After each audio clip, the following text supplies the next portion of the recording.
ये जो आपकी शीट है जिसकी हेडिंग है मैकेनिकल प्रॉपर्टीज ऑफ फ्लूइड्स।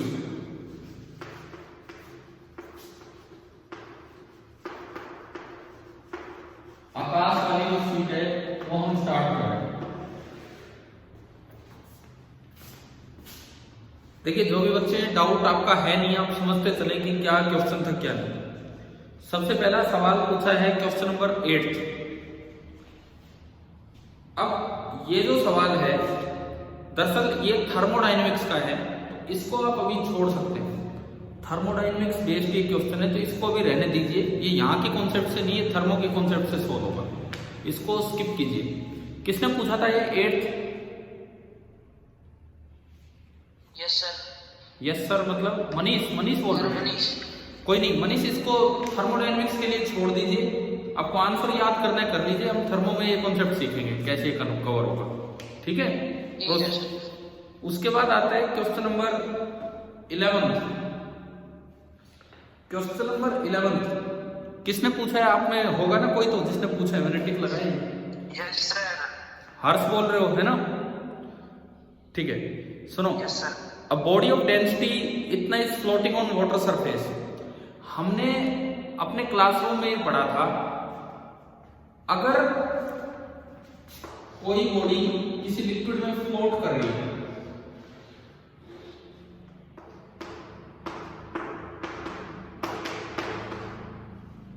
हमने पढ़ा था कि कोई बॉडी अगर किसी लिक्विड में फ्लोट करने लग रही है तो उसका जो वॉल्यूम इन्वर्ट होता है अपॉन टोटल वॉल्यूम, ये बराबर होता है density of object upon density of liquid. लेकिन उसके साथ एक और बात बताई थी कि this result is independent of किस चीज पे? Acceleration of the container. क्या हमने पढ़ाया था कि चाहे फ्री फॉलिंग सैटेलाइट हो, कुछ हो, उसके अंदर भी आप ले जाओगे तब भी ये सेम रहेगा। Yes sir. पढ़ाया था ना। तो ये यही सवाल है, आप अपने नोट्स देखना, उसमें प्रूव कर रखा है ये चीज, प्रूव कर रखी है ये चीज कि वॉल्यूम इमर्ज जो है वो इस बात पर डिपेंड ही नहीं करता है कि कंटेनर एक्सेलरेटेड है या नहीं, चाहे एक्सेलरेटेड हो या ना हो, उसका यही फॉर्मूला रहता है, तो ये सेम रहेगा। ये आपका हो गया क्वेश्चन नंबर 11। क्वेश्चन नंबर 16 और इस जैसे 3 सवाल हैं, 16, 75 और 123। Question number 16, 75 and 123। पूजा आपने भेजे हैं ये? Yes sir. देखो भाई, बाकी सभी बच्चे भी सुन लो।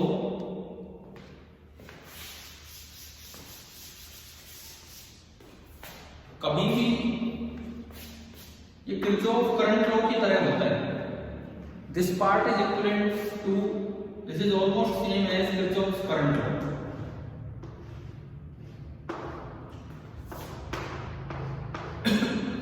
मान लो ये कोई एरिया A1 है, यहां से लिक्विड आ रहा है और इसकी वेलोसिटी है v1।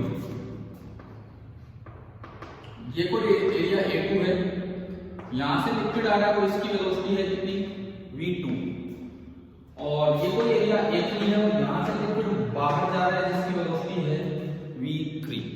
ये तीनों सवाल लगभग एक जैसे हैं। तो आपको एक चीज ध्यान रखनी होगी, volume flow rate, incoming volume flow rate is always equal to outgoing volume flow rate, क्योंकि incoming volume flow rate is always equal to outgoing volume flow rate. उसका रीजन ये है कि जितना मास आएगा उतना ही मास बाहर निकलेगा, मास कंजर्व है, ये उसका रीजन है। पर यूनिट टाइम जितना मास आएगा उतना बाहर निकलेगा।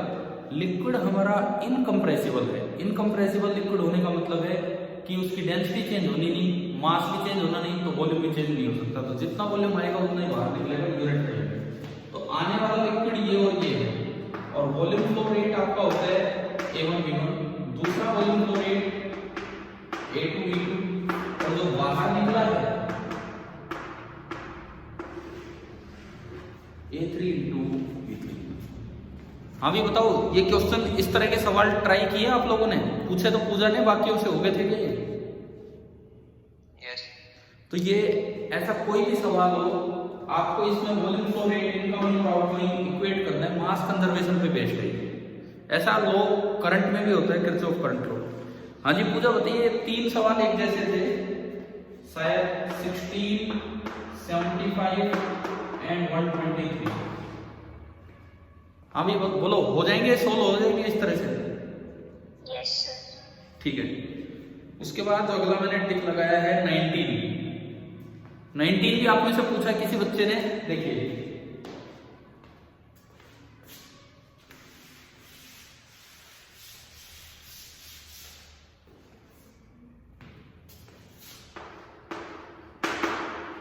Question number 19। हमने जब टर्मिनल स्पीड पढ़ी थी तो क्या एक ग्राफ बनवाया था कि विद टाइम यस। जो स्पीड होती है वो ऐसे बढ़ती है। आपने शुरू में रिलीज किया तो 0, धीरे धीरे वो बढ़ेगी और एक स्टेज पे जाके कांस्टेंट हो जाती है, उसे बोलते हैं टर्मिनल वेलोसिटी। पढ़ा था कि ग्राफ पढ़ा था हमने? Yes sir. और ये था, इसकी वैल्यू 2/9 रो माइनस सिग्मा, इस तरह का रो हमने माना था। उसकी सॉलिड की डेंसिटी सिग्मा माना था, लिक्विड की density into g by eta, और एक साइड था आपका आर स्क्वायर। ये उसका फाइनल एक्सप्रेशन था। तो इन्होंने केवल ये पूछा है कि विद डिस्टेंस काइनेटिक एनर्जी का ग्राफ कैसा होगा। विद डिस्टेंस काइनेटिक एनर्जी का ग्राफ कैसा होगा ये पूछा है। तो देखो, टाइम बढ़ेगा तो डिस्टेंस भी बढ़ेगी, वो टाइम बढ़ो चाहिए, वो नीचे जो बात एक ही है, डिस्टेंस बढ़ेगी। और काइनेटिक एनर्जी स्पीड पे डिपेंड करती है, तो जिस तरीके से स्पीड का ग्राफ जाएगा उसी तरीके से आपकी काइनेटिक एनर्जी का ग्राफ जाएगा। इसका मतलब ऑलमोस्ट ऐसा ही ग्राफ इसका होना है काइनेटिक एनर्जी का। तो ये इनमें दिख रहा है, दूसरा ऑप्शन दिख रहा है सर। हाँ भाई, आ गया समझ? ठीक है। क्वेश्चन नंबर 24 देखिए, when two water droplets coalesce to form a large droplet, जब दो वाटर ड्रॉपलेट मिलके बड़ा ड्रॉप बनाते हैं तो सरफेस एरिया कम होता है कि ज्यादा होता है? नहीं नहीं नहीं। जब दो ड्रॉपलेट मिलके बड़ी ड्रॉप बनाते हैं तो सरफेस एरिया कम होता है कि ज्यादा होता है? कम। एक्चुअली बड़े के छोटे टुकड़े करोगे तो सरफेस एरिया बढ़ता है, छोटे छोटे कई सरफेस बन गए। छोटे मिला के बड़े बनाओगे तो केवल बाहर का एरिया बचेगा सरफेस के रूप में, अंदर वाला तो सब मिक्स हो गया। समझ आ रहा है? किसने पूछा था ये वाला डाउट? किसका है 24? मनीष एक काम करो, आपके पास एच वर्मा बुक है क्या अभी? Yes sir. उसमें वो एग्जाम्पल 14 है शायद, देखना एक बार अभी खोल लो जस्ट।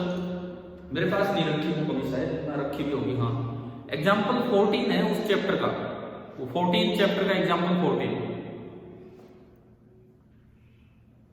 देखता हूँ। हाँ, एक मिनट अभी निकालो।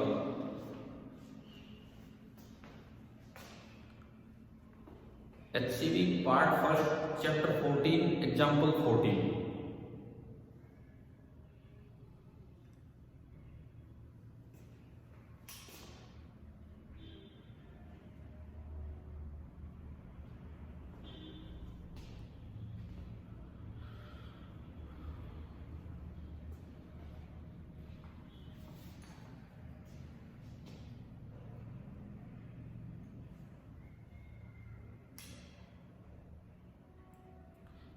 हाँ जी मनीष, खोलिए क्या बुक?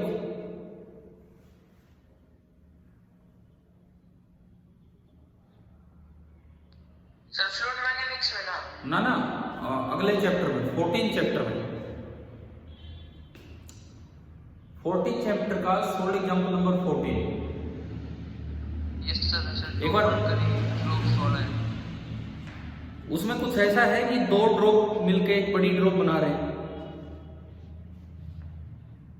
है क्या? वही है क्या नंबर गलत हो?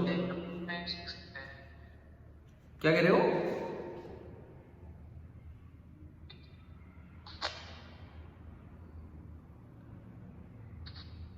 सरफेस एनर्जी का ये।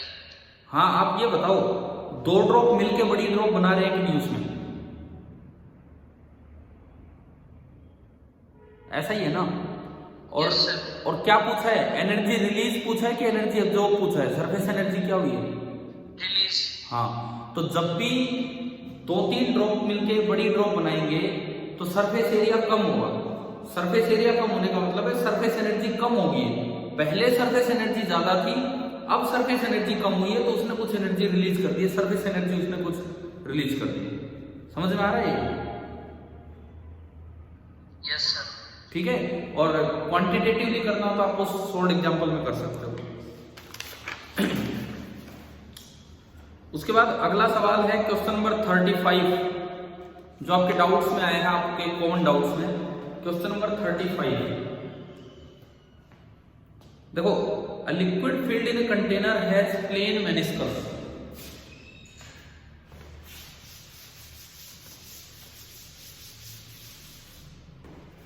देख लीजिए क्या है क्वेश्चन नंबर 35। ये कोई सॉलिड है और इस सॉलिड के अंदर लिक्विड भरा हुआ है। सॉलिड के अंदर लिक्विड भरा हुआ है, उसका प्लेन मेनिस्कस है, कर्व नहीं है, ये प्लेन है। तो आपको बताना है कॉन्टेक्ट एंगल। हमने पढ़ा था कॉन्टेक्ट एंगल बनाने के लिए दो टेंजेंट डालनी होती है। Yes, sir.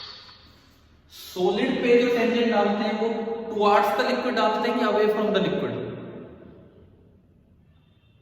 सॉलिड पे जो टेंजेंट डालते हैं, भूल गया ना, सॉलिड पे जो टेंजेंट डालते हैं टुवर्ड्स द लिक्विड, लिक्विड की तरफ। और लिक्विड पे जो टेंजेंट डालते हैं वो डालते हैं अवे फ्रॉम द सॉलिड, तो सॉलिड से दूर। भाई बताओ, बनाए थे क्या ये कभी? Yes, sir. Yes, sir. तो ये तो ऐसे बने दो टेंजेंट, तो इनके बीच का एंगल कितना है? 90 डिग्री। और कहीं यूं दिया हो, जैसे एक आध बार हमने सवाल किए हैं, एंगल ऑफ कॉन्टेक्ट 0 डिग्री है, कहीं पे यूं दिया हो कि एंगल ऑफ कॉन्टेक्ट 0 डिग्री है, तो उसका ये मतलब होता है जैसे एक ट्यूब है, इसका रेडियस r है, ट्यूब का रेडियस r है। अगर एंगल ऑफ कॉन्टेक्ट 0 डिग्री है ना, तो आप ये लगभग ऐसा ले लिया करो, ऐसे का, यानी कि इस पे टेंजेंट भी इधर ही होगा, सॉलिड भी इधर ही होगा। उसका फायदा ये होता है कि जो रेडियस ऑफ कर्वेचर है और जो रेडियस ऑफ ट्यूब है वो दोनों आप सेम ले सकते हैं, ये फायदा होता है उसका। चलिए मैं आगे बढ़ता हूं। किसी बच्चे ने शायद 43 भी पूछा, मैंने टिक लगा रखा है 43 पे। भाई किसने पूछा है 43? 43? Yes, sir. मनीष, हमने ये पीछे आ चुका एक सवाल। आज हमने ये पढ़ा कि कंटेनर एक्सेलरेट करने से कभी वॉल्यूम इमर्ज का फ्रैक्शन चेंज नहीं होता। पहले अगर 1/5 था तो अब भी कितना रहेगा? 1/5। बता दिया ना, ये प्रूव हो चुका पहले आपकी कॉपी में। Yes, sir. तो ये तो वही Yes, सवाल sir. है, ये वही सवाल है। तो इसमें देखो, तो इसका मतलब ये वाला फॉर्मूला अभी भी वैलिड रहेगा कि volume emerge upon V total that is equal to density of object upon density of liquid. Density of object दिया है 0.5 ग्राम पर सीसी, 0.5 ग्राम पर सीसी। और लिक्विड और वाटर की डेंसिटी कितनी होती है? 1। तो 0.5 अपॉन 1 यानी कि 1/2, यानी कि 0.5 ही है इसमें ऑप्शन, तो वो आपका हो गया। तो भाई ये कुछ कॉमन कॉन्सेप्ट्स हैं जो हम भूले ना बार बार, कि कंटेनर एक्सेलरेट करने से फ्रैक्शन चेंज नहीं होगा, फ्रैक्शन इनसाइड जो रहेगा वो सेम रहेगा, ठीक है। और ये फॉर्मूला वैलिड रहेगा। एक बच्चे ने 58 पूछा होगा, मैंने स्टूडेंट्स के नाम नहीं लिखे, मैंने खाली टिक लगा रखे हैं कौन से आपने डाउट्स पूछे। 58 है ना भाई। देखो, the radius of an air bubble is double of that of another. तो रेशियो ऑफ एक्सेस प्रेशर का रेशियो पूछा है एयर बबल में। क्या फॉर्मूला होता है एयर बबल के अंदर एक्सेस प्रेशर?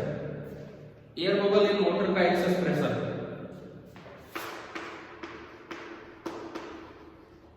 एयर बबल का एक्सेस प्रेशर आपने पढ़ा है। एयर बबल का एक्सेस प्रेशर कितना होता है? 2h/r, यानी कि P excess is inversely proportional to R. और ये कहता है पहली ड्रॉप का बबल डबल, पहली ड्रॉप का रेडियस डबल है, पहली ड्रॉप का रेडियस डबल है सेकंड ड्रॉप से। तो अगर रेडियस डबल है तो ये इनवर्स रेशियो यानी कि 2:1 होगा कि 1:2 होगा pressure. If R1 is to R2 is 2:1, then P1 is to P2 is equal to 1:2। ये आपका हो गया क्वेश्चन नंबर 58। देखो यार बच्चे आप जो भी जुड़े हैं, ये चीज किसी के डाउट हो, अब आप देख तो सकते हैं, आपने कोई दूसरी शीट भी ट्राई की हो तो कोई बात नहीं, डाउट्स वो भी हो जाएंगे, लेकिन सारे डाउट्स आप समझिए। जब मैं ये डिस्कस करवा रहा हूं तो आप ये वाली शीट आपके पास है, सभी बच्चे ये निकाल लें, ये वाली शीट कम से कम इसमें देखते तो चले सवाल क्या है। अच्छा 75 भी पूजा ने पूछा था, वो मैंने बता दिया, 3 सवाल एक जैसे थे, बिल्कुल एक जैसे, उस तरह हो जाएगा। आगे मैं बढ़ता हूं। एक बच्चे ने पूछा 92, क्वेश्चन नंबर 92, इस पे हम आते हैं।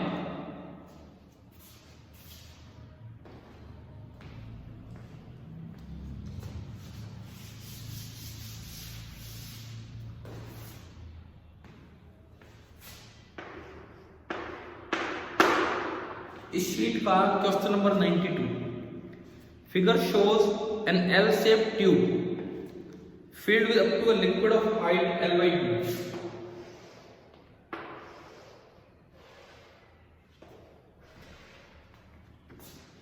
एक L शेप ट्यूब है,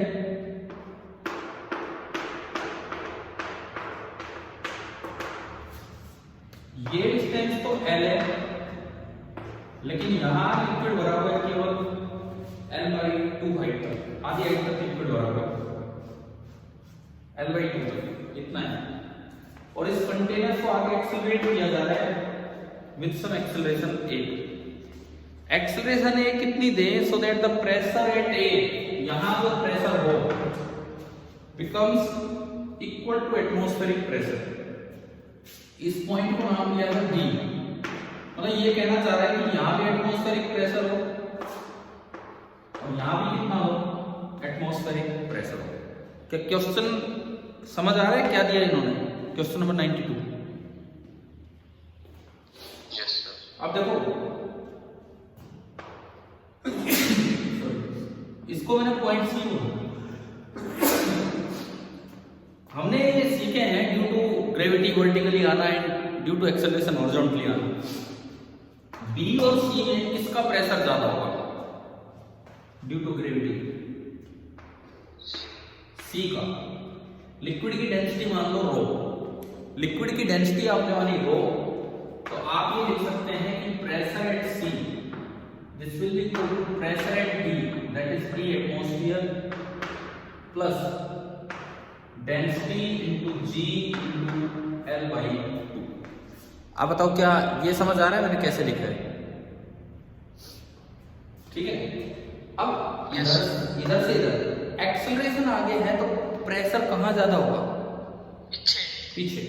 एक्सेलरेशन आगे है तो प्रेशर पीछे ज्यादा होगा, तो P at C that will be equal to P atmosphere plus rho into A into L। क्या ये दोनों क्लियर हुए? Yes sir. अब आप इसको और इसको इक्वेट कर दो, क्योंकि PCC यहां से देखो यहां से इक्वेट करोगे तो P ATM से P ATM कट गया, रो L से रो और L कट गया, तो A कितना बचा, A कितना बचा, G/2। हाँ भाई क्लियर हो गया, कोई डाउट है इसमें 92 में? हो गया सर। कौन क्या बोल रहा है बीच में?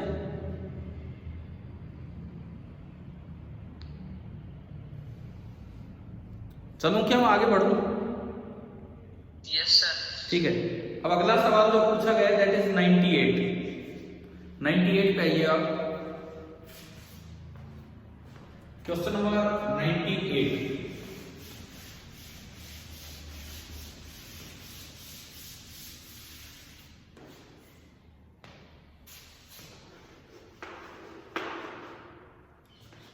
क्वेश्चन नंबर 98 देखें। इसमें ना इनकरेक्ट स्टेटमेंट छांटनी है। क्यूब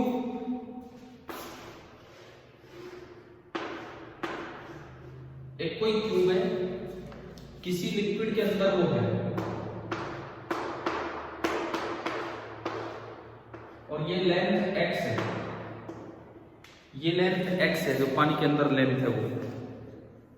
पहले मैं एक बात बनाई हूं फिर दोबारा से, V in upon V total, V in upon V total होगा rho object upon rho liquid, V in upon V total होगा rho object upon rho liquid, ये होगा।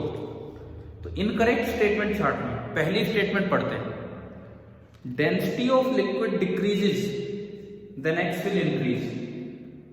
देखते हैं, अगर मैं डेंसिटी ऑफ लिक्विड को डिक्रीज कर दूं, अगर मैं इसको डिक्रीज करूं तो बताओ ये पूरा क्या होगा? डिक्रीज नहीं। अगर बॉयल को डिक्रीज करूं तो ये क्या होगा? बढ़ेगा कि कम होगा? बढ़ेगा। बढ़ेगा। ये बढ़ा तो ये भी बढ़ा। V टोटल तो फिक्स है, V टोटल तो फिक्स है और ये बढ़ा, इसका मतलब V इन बढ़ गया। समझ में आ रहा है? V इन बढ़ गया, V इन बढ़ गया तो ये थोड़ा और अंदर हो जाएगा, थोड़ा और अंदर हो जाएगा तो X क्या करेगा? इंक्रीज। तो पहली स्टेटमेंट यही है तो ये सही है, लेकिन इन्होंने कहा है कि इनकरेक्ट छांटनी है तो ये हमारा आंसर नहीं होगा। पहला आ गया समझ? Yes sir. Second, size of cube is increased then X will increase. ये देखो, ना इसने इसको चेंज किया ना इसने इसको चेंज किया, यानी कि ये चीज फिक्स है। V इन अपॉन V टोटल कांस्टेंट है, V इन अपॉन V टोटल कांस्टेंट है, और अगर आप इसको बढ़ा दो, साइज ऑफ क्यूब बढ़ा दो, ये रेशियो कांस्टेंट रखना है, V टोटल बढ़ाए तो क्या V इन बढ़ेगा कि नहीं बढ़ेगा? Yes sir. बढ़ेगा। V इन भी बढ़ेगा तो इसका मतलब x फिर दोबारा बढ़ जाएगा, क्योंकि V इन तो केवल x पे डिपेंड कर रहे हैं। तो ये दूसरी स्टेटमेंट भी सही है। समझ आया? ठीक है। Third, cube is replaced by another cube of same mass and size. उससे फर्क ही क्या पड़ेगा? आपने क्यूब ये हटाया, दूसरा रख दिया, same mass same size, identical cube रखा, then X will remain same, तो वो तो सेम रहना ही है। क्या कोई फर्क पड़ेगा अगर क्यूब हमने बदला है तो? आइडेंटिकल दूसरा रखा है नो सर, तो एक्स सेम। ये भी। चौथी statement, some material of cube is cut. Some material of cube is cut मतलब V टोटल कम कर दिया, V टोटल कम कर दिया। अच्छा, इनको बदला नहीं तो ये कांस्टेंट तो ये भी कांस्टेंट, और V टोटल कम किया और ये पूरा कांस्टेंट, तो V इन भी क्या हो जाएगा? कम हो जाएगा। ये बिल्कुल B से उल्टा, सेकंड ऑप्शन से उल्टा चल रहा है। सेकंड में कहा कि V टोटल बढ़ाया, हमने कहा ये पूरा कांस्टेंट रहेगा, V टोटल बढ़ाया तो ये भी बढ़ेगा, तो x बढ़ेगा। लास्ट में कहता है इसको कट किया तो V टोटल कम होगा, V टोटल कम होगा और ये पूरा कांस्टेंट है तो V इन भी कम होगा, तो V इन कम होगा तो x क्या हो जाएगा? डिक्रीज। x कम होगा, जबकि इस ऑप्शन में क्या लिखता है? x will remain same. आप बताओ क्या ये समझ आया कि नहीं आया? मतलब ये गलत है, चौथा ऑप्शन इनकरेक्ट है, तो यही हमारा आंसर होगा इसमें। ठीक है भाई,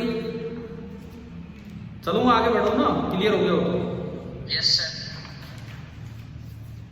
शायद किसी बच्चे ने 107 भी पूछा है, 107 टिक लगा हुआ इसमें। Yes sir. ठीक है। If the work done in blowing a soap bubble of volume V is W, then the work done in blowing a soap bubble of volume 8V will be। आप ये देखो कितनी एक्स्ट्रा सरफेस एनर्जी बढ़ी है, कितनी extra surface energy बढ़ी है। Surface energy क्या होती है? Surface tension into surface area. Surface energy क्या होती है? Surface tension into surface area. और सरफेस एरिया कितना होता है बबल का? 4πr²। ठीक है। जितनी एक्स्ट्रा आप सरफेस एनर्जी बढ़ाना चाह रहे होगे उतनी ज्यादा आपको वर्क करना पड़ेगा। पहले बबल कितने रेडियस का था? पहले वॉल्यूम था V, अब वॉल्यूम कितना हो गया? 8v। वॉल्यूम 8v करने के लिए रेडियस कितना करना पड़ेगा? वॉल्यूम 8 टाइम्स, हाँ आपको रेडियस करना पड़ेगा 2 टाइम्स। वॉल्यूम 8 टाइम्स करने के लिए आपको रेडियस करना पड़ेगा 2 टाइम्स। और अगर रेडियस 2 टाइम्स हुआ है तो सरफेस कितने टाइम्स हो गया? Surface 4πr², 4 times. तो पहले सरफेस अगर s जो भी थी, s था जो भी था, तो उससे 4 टाइम्स हो गया। पहले a था तो 4a हो गया। तो पहले सरफेस एनर्जी जितनी थी, अब सरफेस एनर्जी उससे 4 टाइम्स होगी कि नहीं? सरफेस एनर्जी होती है सरफेस टेंशन इनटू एरिया, यानी कि जितना वर्क पहले करना पड़ा होगा अब उससे वर्क कितने टाइम्स करना पड़ जाएगा? 4 टाइम्स वर्क आपको एक्स्ट्रा करना पड़ जाएगा। 4 टाइम्स वर्क करना पड़ेगा जितना पहले था उससे। समझ आ गया कि नहीं? Yes sir. ठीक है, चलिए अगला सवाल पूछा 123। पूजा वही है, हो जाएगा ना पूजा 123? Yes sir. ठीक है, नेक्स्ट आपका क्वेश्चन है 133। सर 125 भी बता दो, बाद में किया था। ठीक है, पहले एक बार मैं 133 ले लेता हूं जो अभी पूछा है उन्होंने। 133 देखिए, the work done to break a spherical drop of radius r to n drops of equal size। देखो हमने क्लास में ना ये करवाया था, अगर आपकी कॉपी आपके पास हो आप देख सके तो, हमने क्लास में ये करवाया था कि अगर एक ड्रॉप n ड्रॉपलेट्स में बदलती है तो सबसे पहले उसका रेडियस निकाला वॉल्यूम इक्वेट करके, फिर उससे नया सरफेस एरिया निकाला, एक का एरिया इनटू n करके, फिर उससे देखा कि सरफेस एनर्जी में कितनी बढ़ोतरी हुई। ये करवाया था क्लास में, बताओ। Yes sir. तो जितनी सरफेस एनर्जी में बढ़ोतरी होगी उतना ही आपको वर्क करना पड़ेगा। मैं अब एक बार करके दिखा देता हूं, ये देखिए।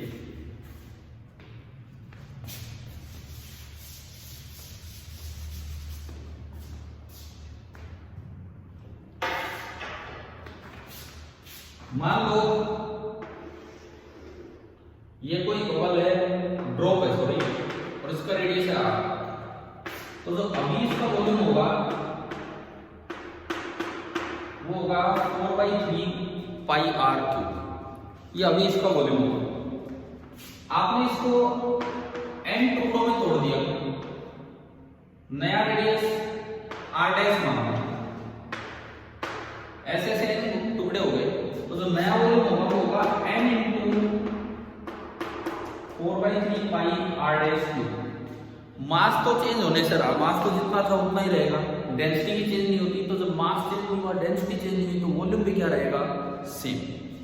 मास और डेंसिटी सेम है, दैट मींस वॉल्यूम भी सेम रहेगा। तो आपने क्या किया, इसको इससे इक्वेट किया, 4π/3 से 4π/3 किया, कट गया, n × r' बराबर r3। तो r' आया r3/n, यानी कि मेरा r' आ गया r/n⁻⁴। एक बार बताओ क्या ये समझ आया यहां तक? ठीक है, अब देखो पुराना जो सरफेस एरिया था वो था 4πr², और जो नया सरफेस एरिया होगा वो होगा n × 4πr²। नया जो सरफेस एरिया होगा वो होगा n × 4πr², और r' आपका ये है, ये होगा n × 4π इसका स्क्वायर, r का स्क्वायर अपॉन n⁻²/3 हो जाएगा, उसका स्क्वायर करेंगे, और n की पावर 1 ऊपर है और 2/3 नीचे, तो ये बन गया 1 - 2/3, n की पावर 1/3 ×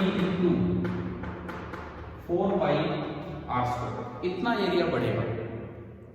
सरफेस टेंशन T मान लो, हालांकि इस सवाल में लिखा नहीं है, लेकिन वो T जो है वो सरफेस टेंशन ही है।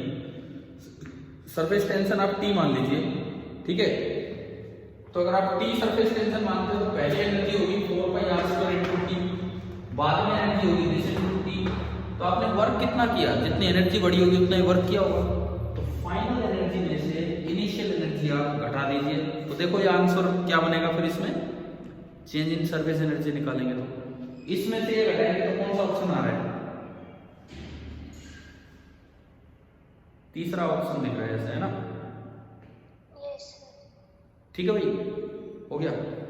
अभी बताओ किसी बच्चे ने बीच में कौन सा सवाल बोला था जो मैंने टिक नहीं किया होगा इसमें? Sir 125। 135. A very large container has dense liquid as shown in the figure sir below. 25।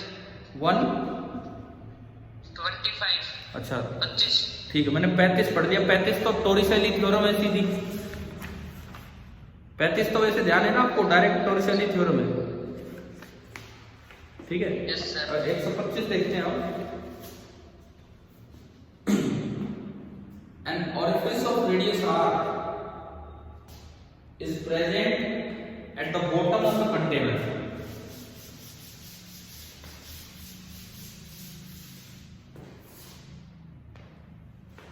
The maximum height to which the container can be filled with a liquid of density rho, for which the liquid will not come out of the orifice is.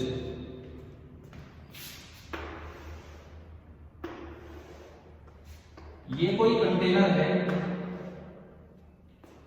और इस पे नीचे एक whole है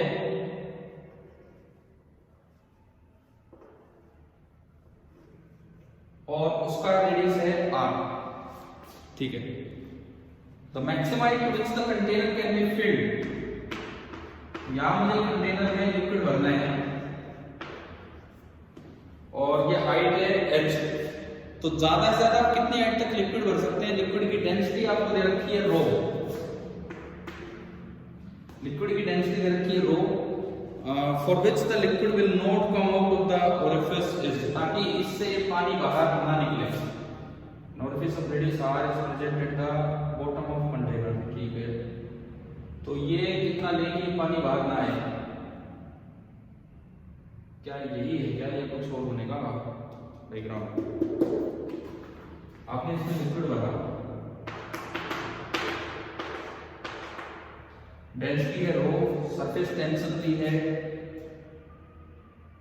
T, हम surface tension ही मान लेते हैं यहाँ पर। तो क्या मानेंगे टी, ये बार बार यूज कर रहे हैं, टी मान ली इसकी सरफेस टेंशन। तो ज्यादा से ज्यादा कितनी हाइट तक पानी भरेगी ताकि इससे बाहर ना आए? ये कैसे करेगा? आर इसका रेडियस है, एक minute, H height water, R इसका रेडियस है। ठीक है, जो हमने एसेंट फॉर्मूला पढ़ा था, क्या था एसेंट फॉर्मूला? हाँ भाई, हमने एसेंट फॉर्मूला पढ़ा था ना अपना? Sir 2s by rho rg।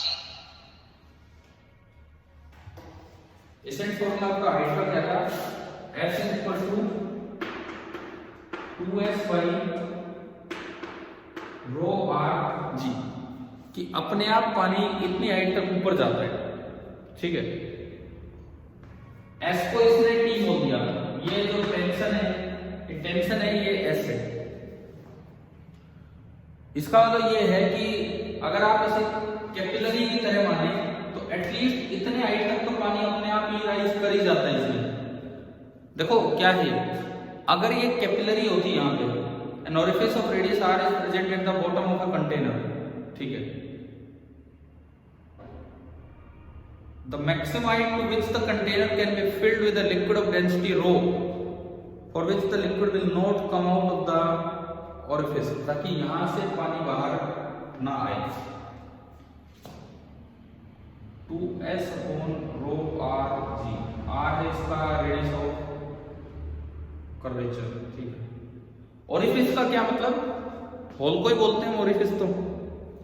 Yes sir. ठीक है, आंसर यही है सर। आंसर क्या है इसका? आंसर क्या दिया इसका? Yes sir, formula 2s by rho rg। ना ठीक है, वो ये तो डायरेक्ट फॉर्मूला ही है, लेकिन ये सुनो, ये क्या चीज है? अगर मान लो ये एक इस तरह से कोई ट्यूब होती, आर रेडियस की ट्यूब होती, तो अपने आप कहीं से पानी राइज करता तो कितनी हाइट तक जा चुका होगा? अपने आप अगर पानी राइज करता तो कितनी हाइट तक जाता? इतनी हाइट तक जाता है, ये तो हमने पढ़ा हुआ है। Yes sir. ठीक है, इसका मतलब यहां तक के पानी को तो ये गिरता ही नहीं, ये तो ओरिफिस से अपने आप निकलता ही नहीं। इतनी हाइट तक अगर पानी होता तो ये अपने आप यहां से नहीं निकलता, ये तो प्रेशर बैलेंस करने के लिए ही राइज करता। लेकिन अगर इससे ज्यादा पानी होगा तो इस हाइट तक आने के लिए वो नीचे निकलने लग जाएगा। समझ आ रहा है क्या क्या है? किसने, एक मिनट, किसने पूछा था डाउट? मनीष आपने पूछा है? Yes sir. सुनो, अगर ये इस तरह से ट्यूब की तरह होता, साइड में पानी होता, तो अपने आप पानी कितनी हाइट तक राइज कर जाता? इतनी हाइट तक राइज कर ही जाता, ठीक है? Yes sir. इससे ज्यादा अगर पानी देते, इससे ज्यादा अगर पानी देते तो यहां तक आ जाता, इतना नीचे आता, इतना नीचे आता, वो इस होल में से निकल चुका होता, ठीक है? तो उस हाइट से उस हाइट तक तो ये पानी अपने आप राइज कर ही सकता है, उसमें तो ये कैपिलरी एक्शन की वजह से इतना तो राइज करेगा ही करेगा। हाँ, इससे ज्यादा अगर पानी दोगे उतनी हाइट को मेंटेन करने के लिए ये नीचे निकल जाएगा। आया कि समझ की नहीं आया? चलूं क्या मैं आगे? Yes sir. ठीक है, एक मिनट, अगला मैं देखता हूं। ये हमने 133 कर दिया। अगला जो टिक है दैट इज ऑन 149। व्हाट 149 पूछा है ना किसी ने?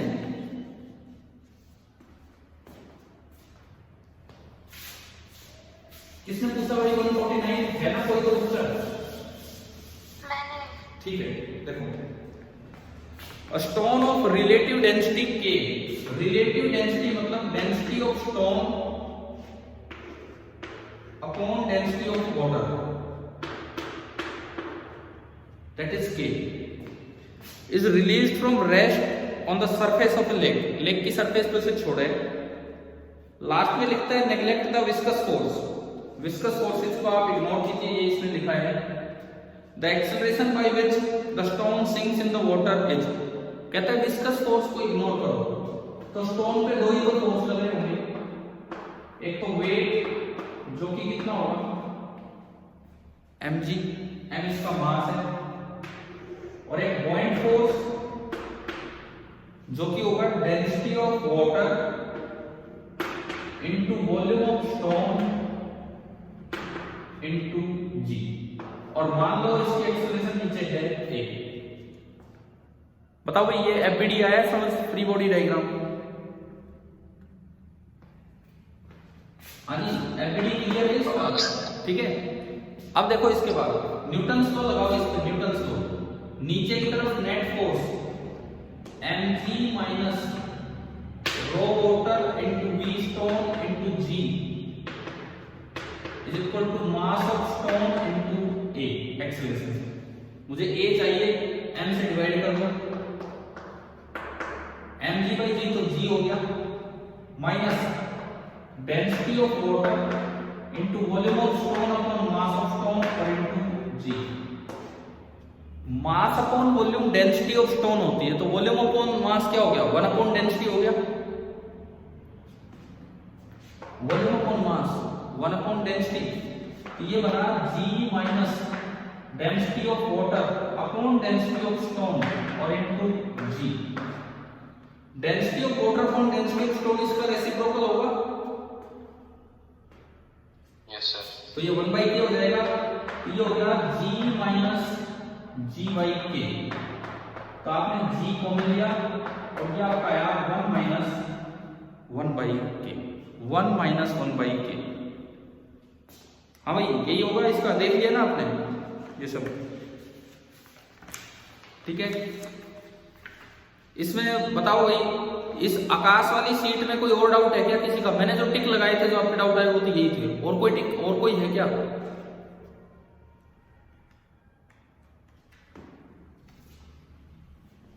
हाँ जी, जिन बच्चों ने भी ये ट्राई की है, क्या इसमें और कोई डाउट बचा है क्या? बताओ।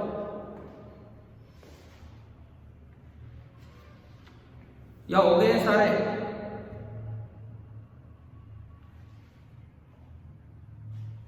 अरे बोलेंगे तभी तो मैं आगे बढ़ूंगा। ठीक है, चलिए ये वाले तो